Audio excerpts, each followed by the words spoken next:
On s'intéresse, on en vient plutôt à ces deux décrets pris samedi par le colonel Mamadi Doumbia. Vous l'avez souligné ce matin dans votre libellé, deux décrets qui viennent chambouler le secteur de la loterie, le secteur des jeux du hasard en République de Guinée. D'une part, une autorité de régulation du secteur des jeux et pratiques assimilées a été créée, et de l'autre côté, de nouveaux statuts de la LONAGUI ont été fixés, ce qui, vous l'avez mentionné également dans votre libellé, ouvre désormais le secteur à la concurrence. Oui, absolument, parce que cette autorité de régulation du secteur des jeux et pratiques assimilées est présentée dans ce décret comme étant relevant de la tutelle technique de la présidence de la République et sous la tutelle financière du ministère de l'économie et des finances. Donc, la RSJPA a pour attribution organiser, réguler, réglementer, surveiller, contrôler les jeux de hasard et en assurer le suivi. Vous voyez par exemple dans le décret, il est précisé que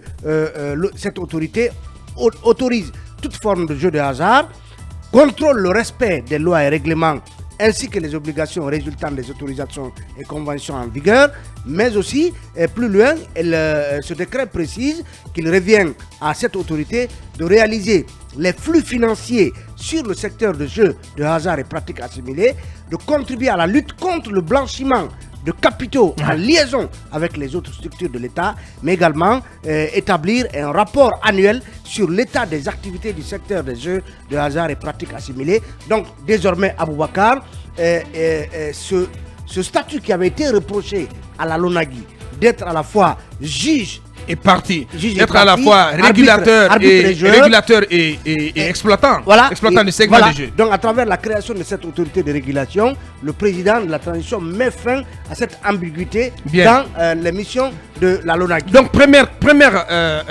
fait établi à travers, en tout cas comme conséquence de ce premier décret, c'est que la LONAGUI n'est plus régulatrice du secteur des jeux. Oui, la LONAGUI, le décret... Cette activité est désormais dévolue à une nouvelle entité qui a été créée à travers ce premier décret qui s'appelle l'ARSJPA, l'autorité de régulation du secteur des jeux et pratiques assimilées. Allez-y, Talibé. Absolument, parce que désormais... Donc, première info. Ouais, désormais, la LONAGUI, elle est une société publique, donc également placée sous la tutelle de la présidence, la tutelle technique de la présidence. Et donc, la LONAGUI devient une société anonyme unipersonnelle avec un conseil d'administration doté d'une personnalité juridique, jouissant de l'autonomie financière.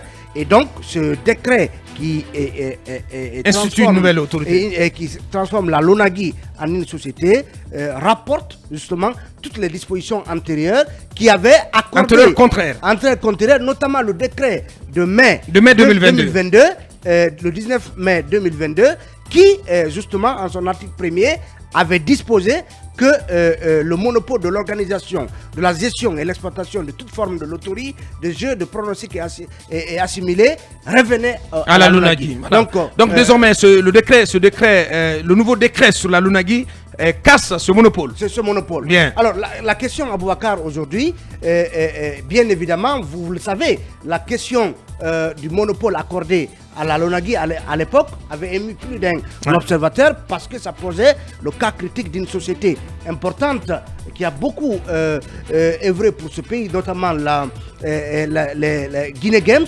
À l'époque, ça avait suscité beaucoup de moi dans l'opinion. Et je pense que de fil en aiguille, le colonel a été à l'écoute des différents acteurs du secteur des jeux pour justement accepter de faire cette séparation nette entre la LONAGUI, société organisatrice de jeux, et désormais cette autorité de régulation qui va être l'arbitre, qui va donc suivre la politique de l'État. Parce qu'il y a Bakar, un des aspects importants par exemple des jeux dont l'État guinéen ne profite pas, c'est un peu par exemple la taxation des gains.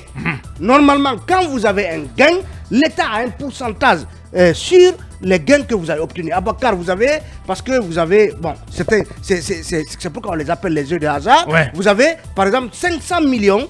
En Guinée, jusque-là, on vous paye cash l'intégralité de ces 50 millions. 500 millions, l'État n'avait pas donc de part sur cet argent que vous avez gagné à travers les jeux. Donc, c'est une vache laitière, c'est une mine d'or pour l'État. Et en ayant un régulateur, on va certainement aider à développer davantage le secteur des Merci. hasards. Talibé, et peut-être pour en terminer avec vous, Talibé, cette question qui est sur toutes les lèvres, la société Guinée Games est-elle, au visa de ces deux décrets, est-elle désormais autorisée à reprendre ses activités? Oui, jusqu'à ce qu'il y ait le décret de mai 2022, Guinée Games exerçait, Guinée Games était en activité. Donc il a fallu ce décret qui accorde le monopole des jeux à la Lonagui pour que Guinée Games et d'autres sociétés comme GDJ arrête leurs activités. Ouais. Désormais que justement la Lonagui est une société comme toutes les autres et Guinée Games donc conséquemment, subséquemment, à partir du moment où le monopole est cassé, voilà, le monopole n'est plus détenu par la Lonagui. Voilà. La Lonagui devient une société concurrente donc à d'autres qui peuvent se conformer au cahier des charges qui va être établi. Donc là, Guinée Games peut reprendre ses activités après avoir sacrifié aux formalités qui vont s'imposer. Oui, justement, très clair. Parce que l'une des étapes les plus importantes, c'est justement les parts de l'État dans les chiffres. Bien entendu. C'est pour cela que je parle de formalité. Bien entendu. Allez-y, Lincoln. Mais rappelez-vous de la Guinée des Jeux, rappelez-vous de ce qui est arrivé à Willia avec PMU. C'est des gens qui vraiment étaient obligés de céder, en tout cas, leur activité à l'État. Ouais. On ne peut pas être juge et parti. Heureusement que le colonel a compris. Mais le monopole, on ne peut pas quand même continuer à y être. Pendant ce temps, ce sont ces opérateurs qui apportent beaucoup plus à l'État et qui règlent beaucoup au sein de l'opinion. Tout à fait. La plupart de ces parieurs, c'est des pauvres. Beaucoup sont devenus même, pourquoi pas, ont pour activité principale, c'est paris. Abakar, il y a même des muezzins qui ont continué à pleurer après Guinée Games. Il y a d'autres, expliquent. On peut dire que le jeu n'est pas bon. Mais c'était devenu des sources de revenus pour des Guinéens. Allez un peu à l'intérieur du pays aujourd'hui. La plupart des jeunes qui vivaient à travers ces activités, mais ils sont presque mourants. Ils n'ont rien aujourd'hui. Ces kiosques-là, ils gagnent comment rien. ça, ils sont presque mourants? Oui, mais parce que la plupart de ces kiosques qui ont été tués n'ont pas été réhabilités. Et ceux qui nourrissaient leur famille à travers ça ont aujourd'hui embrassé d'autres activités. C'est pourquoi parfois, il y a beaucoup de braquage, il y a la prostitution encouragée. Parce que les gens ont perdu leur emploi. Et sans compter l'impact de l'arrêt des activités, notamment de Guinée Games sur le secteur de la culture, par exemple. Mais bien sûr. Bien. Allez-y, Mamadou Dia. Ce sont deux actes du colonel qu'il faut saluer. À leur juste mesure. Oui, il faut les saluer parce que nous avions fait grand cas de la fermeture de Guinée Games parce que vous savez que M. Antonio Soare, c'est quelqu'un vraiment qui, comment dirais-je, assistait beaucoup de gens. Vous venez de citer le secteur de la culture. Effectivement. Donc, finalement, si le colonel décide de revenir, comment dirais-je, de rouvrir encore le secteur, ce n'est que du pain béni, je crois, pour aussi bien les parieurs que ceux qui doivent investir dans ce secteur. Parce qu'on avait déploré que la Guinée, qui invoque le libéralisme comme modèle économique, puisse, comment dirais-je, centraliser un secteur aussi porteur comme celui de la loterie. Celui de la loterie.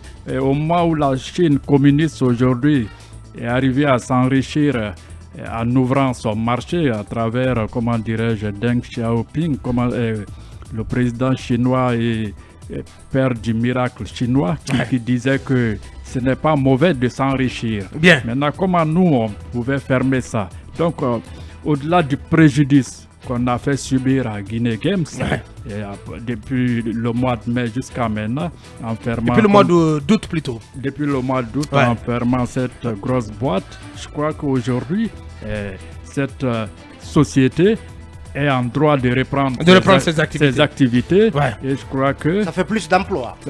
Ça fait plus d'emplois. De revenus partagés. De revenus partagés, de création de la croissance. Tout à fait. Et c'est à saluer. C'est à saluer. Voilà. Et ce territorialiste, ce grand spécialiste des questions de communication, en communication plutôt, consultant en communication, Souleymane Doumbouya, qui a été l'un des premiers à dénoncer ce monopole qui avait été institué en faveur de Guinée Games, en plus en faveur de la Lonagui, qui se fend d'une tribune ce matin et qui dit ceci, je vais retrouver le bon bout. Quand c'est bon, il faut le louer, et lorsqu'il y a dérapage, dans la plus grande courtoisie aussi, avoir aussi plutôt le courage patriotique de le dénoncer. Je fus de ces nombreux citoyens modestes et humbles à avoir condamné l'acte qui octroyait le monopole des segments physiques de jeux de hasard à la Lunagi.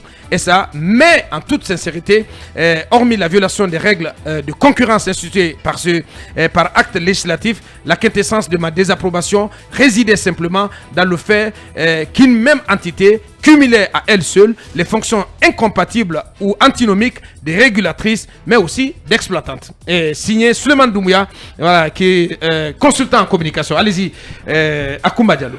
Je voudrais dire à mon ami de toujours, Monsieur Mousliou Haïdara, que cette fois-ci, je respire à plein poumon. Bien. Parce qu'il m'a identifié dans un de ses commentaires où quelqu'un disait que la ligne éditoriale des films va bientôt changer. Oulala. Bon, cher ami Mousliou, je respire à plein poumon maintenant. Très bien. Alors, je voulais, pour être un peu sérieux, je voulais dire que le colonel Mamadi Doumbouya a levé un obstacle qui est celui de la concurrence dans la construction d'une économie dynamique. Ouais. Et Alain Grampis serait bien d'accord avec moi que la concurrence, c'est le soubassement, le fondamental d'une économie qui aspire... C'est un patron de la réserve fédérale américaine. Voilà. Ouais. Oui. C'est vraiment le soubassement d'une économie solide, la concurrence. Il reste maintenant à souhaiter que même l'actionnariat de la Lonagi soit restructuré pour qu'il y ait plus de privés dedans bien et sûr. que l'État assure l'application des règles de gestion. Puisque quand il y a le privé, on se soucie vraiment du rendement. Effectivement. Parce que quand c'est l'État seulement, c'est un peu difficile. Ouais. Et j'aimerais aussi souhaiter qu'il y ait une clarification assez rapide pour la reprise, par exemple, Les des activités de Guinée Games et d'autres sociétés, ouais. et d'autres sociétés. Et faire deux petites propositions au colonel. Oui, allez-y. Premièrement, il est bon de signer des décrets, il est bon de clarifier les choses et de lever des obstacles. Mais il y a deux structures qui subissent des blocages qui m'amènent à réfléchir Allez-y. et à faire des propositions. Monsieur le Président, le passeport guinéen est moins respecté, en tout cas selon mon constat. Ouais. Vous avez créé l'Office national d'identification, mais il me semble que cet office ne fonctionne pas. Ouais. Peut-être que je me trompe. On en parle là demain. Qu'est-ce qui retarde le bon fonctionnement de cet office? J'aimerais vous proposer que vous mettiez rapidement les outils nécessaires pour que cet office fonctionne, afin que celui qui contrôle le passeport ne soit pas celui qui le confectionne. Oui, tout à fait. Sinon, la circulation des faux passeports sera soutenue. Ensuite, Monsieur le Président, vous avez réussi un tant soit peu à stabiliser l'approvisionnement du marché guinéen en produits pétroliers. Ouais. Mais il y a un défi qui vous attend. C'est celui de la réalisation des centres de dépôt. Bien. Ou Du grand dépôt, des voilà, grands qui dépôts. doit être délocalisé. Disons, des grands dépôts. Bien. Un dans la région de Kankan, un dans la préfecture de Forêt-Caria. Vous auriez laissé à la Guinée un outil qui lui permet de dire désormais je contrôle la disponibilité du stock de carburant sur mon Mais territoire. on en parle demain. Il Il n'y a pas de problème, on ira dans les détails. Bien. Inch'Allah. Allez-y, Garay, sur ces deux décrets du président. Oui, pour moi, c'est bien de casser le monopole, mais c'était bien de faire un travail en amont, puisque la décision octroyant le monopole à la Lonagi a quand même causé des préjudices aux entreprises évoluant dans ce secteur, et également à ceux qui travaillaient, le personnel justement, parce qu'on a vu quand même que beaucoup de jeunes dans ce pays ont perdu leur emploi. Ça a quand même contribué à accentuer le taux du chômage dans notre pays. Ouais. Je pense que quand on vient à la tête d'un État, vous arrivez bleu. Je pense que il est quand même très évident de mettre en place un cadre pour permettre aux parties impliquées, aux acteurs du secteur, de se parler, de trouver des solutions par rapport à la décision que vous apprêtez à prendre, mais ce qui n'a pas été le cas. À l'époque, quand le colonel prenait cette décision, on avait l'impression qu'il était sourd, qu'il n'entendait pas, il ne voyait pas, Bien. et puis il n'écoutait absolument pas. Il voulait justement aller avec cette décision, et voilà, il a posé la décision et il l'a appliquée, et finalement bon, il retourne et je pense que cette façon de faire n'est pas du tout jolie à voir. Il faut quand même étudier la faisabilité de la chose avant de l'appliquer sur au le même moment, terrain. Diarra, je pense que quand on rectifie le tir, il faut saluer cela aussi. Oui, mais bien Je sûr. suis bien d'accord qu'en amont, il aurait fallu étudier et prendre toute la mesure de la décision avant de la prendre. Mais lorsqu'on se trompe ou lorsqu'on on sent à un moment donné on n'a pas bien fait les choses, et quand on rectifie le tir, Mais les, c'est à saluer. les conséquences sont, Bien sûr, je comprends énormes. bien. On pouvait J'entends l'éviter. bien ce que vous dites, On pouvait Diarra. l'éviter. Bien. Vous avez Il avez aurait- quand il même. aurait pu continuer dans la même voie, Diarra, Vous Ifra. êtes mis à la place des jeunes qui ont perdu leur emploi. Ça, il faut se mettre à leur place pour Bien. comprendre cela. Alors que c'est quelque chose qu'on pouvait éviter. Ils pouvaient quand même penser à la situation de ces jeunes Ouais. qui De ont ces des familles à entreprises, nourrir, hein. de ces entreprises avant de poser cet acte. Voilà qui est dit. Mamadou, pour en terminer. Bon, je peux dire que c'est justice qui est faite à ceux qui ont été brimés, j'ai envie de dire. Moi, j'ai considéré cette décision à l'époque comme un monopole éteignoir des champions, un monopole éteignoir de la concurrence en la matière. Parce que, écoutez, quand je vais sur Internet, que je tape par exemple la question des jeux, par exemple en France, je vois sur une parution du Point, qui est un journal De pointe. qui a fait débat, Le Point. Alors, publié le 8/6e mois 2010, à 9h40, qui disait « Après 471 ans de monopole de l'État, la France a officiellement ouvert un mardi, donc son marché à des jeux d'argent et de hasard en ligne et à la concurrence, notamment. » Et imaginez, ça, c'est des pays qui sont tellement versés, si vous voulez, dans la mobilisation des et dans le taxes libéralisme. consorts. Alors, que nous soyons justement à accorder le monopole à l'État, au détriment justement des privés. Quand je prends le cas de Guinée Games par exemple, où il y a quelqu'un qui a pensé, qui a imaginé un modèle économique, qui a mis son système et son réseau en place, qu'il a entretenu durant des années, et que d'un seul coup l'on vienne à le lui enlever comme cela, c'était questionnable. Maintenant, je vais dire, l'objectif recherché en instituant le monopole, c'était quoi? C'était peut-être plus de rentabilité pour l'État. Mais est-ce qu'on a plus de cash flow pour l'État? Plus de cash flow pour l'État. Mais est-ce que cet objectif, entre-temps, a été atteint? C'est une très bonne question à se poser. Est-ce que dans le laps de temps où le monopole a été accordé, la gestion était-elle saine à l'Onaragui? Je me pose la question et on a bien besoin de chercher à le savoir. Mais même quand le monopole mon petit doigt me dit que voilà, tout ne se passait pas très bien. C'est important de savoir. Est-ce que les gens allaient prendre du cash flow là-bas tous les jours au lieu que ça ne soit orienté vers la caisse? Bref, c'est une bonne chose, je suis d'accord avec vous, de féliciter au plus haut lieu le président qui se rend compte de la nécessité de remettre en place la concurrence dans ce domaine, avec bien entendu le contrôle toujours permanent de l'État, à travers l'autorité maintenant qui est créée et qui va donc veiller à, si vous voulez, la transparence dans le domaine, mais aussi aux droits des mineurs pour ne pas qu'ils soient tout à fait, je parle des mineurs cette fois-ci, accros au jeu. Parce que ça, c'est ce sur quoi il faut vivre. Bien. Voilà, c'est selon des indiscrétions. Voilà. La même chose pourrait concerner, bien entendu, le secteur de la publicité. Est-ce que l'OGP aussi va se retrouver dans le même cas de figure que la Lonagui? Attention, l'icône, c'est dans les tuyaux. C'est dans les tuyaux. Parce que l'OGP, comme la Lonagui continue d'ailleurs jusqu'à preuve du contraire, fait de la régulation et de la publicité et de l'exploitation. En principe, l'exploitation revient aux structures privées. L'OGP ne fait pas de l'exploitation? Non, je pense pas. Je pense pas. Bien, parce que j'ai lu aussi Souleymane Doumbia qui évoque cette possibilité. Allez-y. Oui, Aboubacar, ce décret monopolistique en faveur de la Lonagui était antinomique de la démarche du président. Vous vous rappelez, le président a dit que désormais il n'y avait plus de monopole dans le secteur du commerce. Parce que vous le savez, il y a des gens qui avaient le monopole sur le riz, sur tel, sur l'huile. Il est venu mettre fin à tout cela.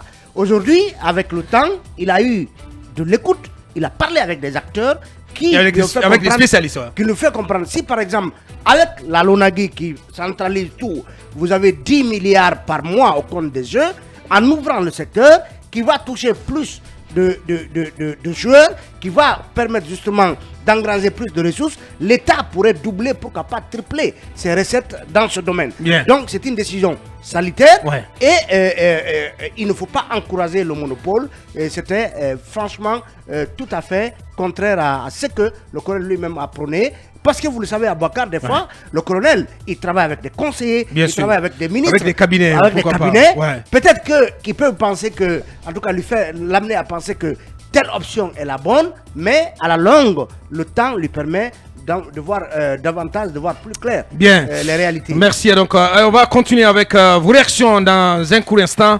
Pour l'heure, donc, on marque la transition.